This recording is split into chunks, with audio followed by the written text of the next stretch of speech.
राष्ट्रवादी काँग्रेसचे अध्यक्ष शरद पवार यांच्या सिल्वर ओक या निवासस्थानी झालेल्या हल्ल्यानंतर राजकीय वातावरण चांगलंच तापलं आणि या हल्ल्यानंतर मुंबई पोलिसांसह गृहमंत्री दिलीप वळसे पाटील यांच्या कार्यपद्धतीवरच प्रश्नचिन्ह उपस्थित केलं जात आहे। त्यामुळे रविवारी दिवसभर पोलीस अधिकाऱ्यांच्या बैठकांचं सत्र सुरू होतं। याच वेळेला राष्ट्रवादी काँग्रेसमध्ये थेट गृहमंत्री बदलाचीही चर्चा सुरू झाल्याची माहिती मिळतेय। आधी पोलीस आयुक्तांसह वरिष्ठ अधिकाऱ्यांची बैठक, नंतर गृहमंत्र्यांची खासदार सुप्रिया सुळेंसोबत चर्चा आणि त्यानंतर गृहमंत्र्यांची पोलीस, महाधिवक्ता आणि सरकारी वकिलांसोबत उच्चस्तरीय बैठक। शुक्रवारी शरद पवारांच्या घरावर झालेल्या हल्ल्यानंतर मुंबई पोलीस आणि गृहमंत्र्यांवरही प्रश्नचिन्ह उपस्थित केलं जात आहे।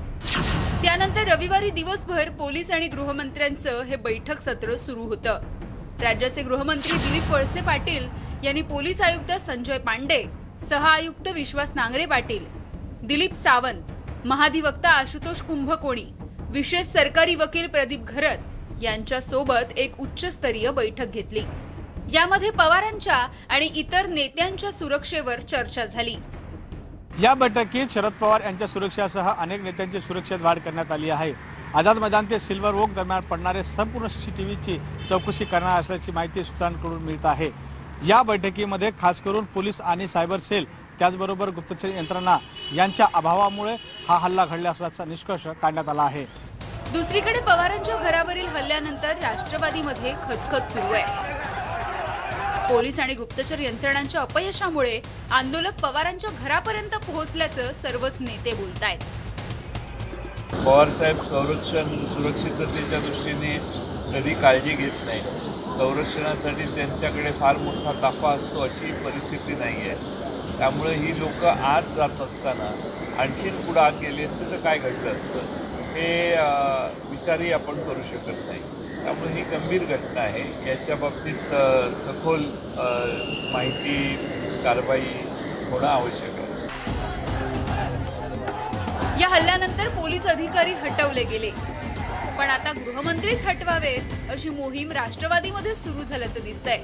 एवढंच नाही तर स्वतः शरद पवार दिलीप वळसे पाटलांना हटवण्याचा विचार घेत असल्याचीही माहिती मिळतेय।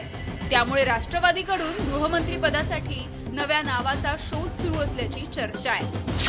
गृहमंत्री पदासाठी महाराष्ट्राचे राष्ट्रवादी काँग्रेसचे प्रदेशाध्यक्ष जयंत पाटील, राज्याचे गृहनिर्माण मंत्री जितेंद्र आव्हाड आणि राज्याचे आरोग्य मंत्री राजेश टोपे यांची नावं अग्रेसर आहेत। तर अजित पवारांना गृहमंत्रीपद देण्याचीही काही नेत्यांची मागणी आहे। पण शरद पवार यांच्या जवळचा आणि अजित पवार यांच्याशी समन्वय ठेवणाऱ्या नेत्यालाच गृहमंत्री पदाची जबाबदारी मिळण्याची शक्यता राष्ट्रवादीच्या गोटामधून व्यक्त होतीये। शरद पवार यांच्या घरावर हल्ल्यानंतर राज्यात लॉ अँड ऑर्डर नियंत्रण ठेवण्यासाठी आक्रमक गृहमंत्री असावा अशी चर्चा राष्ट्रवादी काँग्रेस पक्षात होत आहे।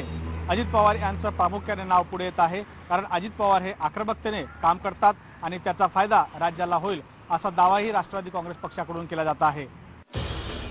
रविवारचा दिवस हा गृहमंत्री आणि मुंबई पोलिसांसाठी चांगलाच लगबगीचा ठरला। सुप्रिया सुळे सिल्वर ओक आंदोलनाच्या प्रत्यक्षदर्शी असल्यामुळे गृहमंत्र्यांनी स्वतः त्यांची भेट घेतल्यानंतर उच्चस्तरीय बैठकही घेतली। पवारांच्या घरावरील हल्ल्यानंतर पोलीस आणि गृहमंत्र्यांवरती टीका होतीये। त्यामुळे पोलिसांनी आता या प्रकरणामध्ये अटकेत असलेल्या गुणरत्न सदावर्तेंच्या विरोधात डिजिटल पुरावे शोधण्याचे प्रयत्न सुरू केल्याचं बघायला मिळतंय। सदावर्तेंना जामीन मिळू नये यासाठी सरकार प्रयत्नशील असल्याचं दिसतंय। तर त्याच वेळी दुसरीकडे मात्र राष्ट्रवादीमध्ये आता थेट गृहमंत्रीच बदलण्याची चर्चा सुरू आहे आणि यामुळे संपूर्ण प्रकरणामध्ये काय काय घडतं याकडे सर्वांचंच लक्ष लागलंय। विनोद राठोडसह bureau report, news 18 Lokmat, Mumbai.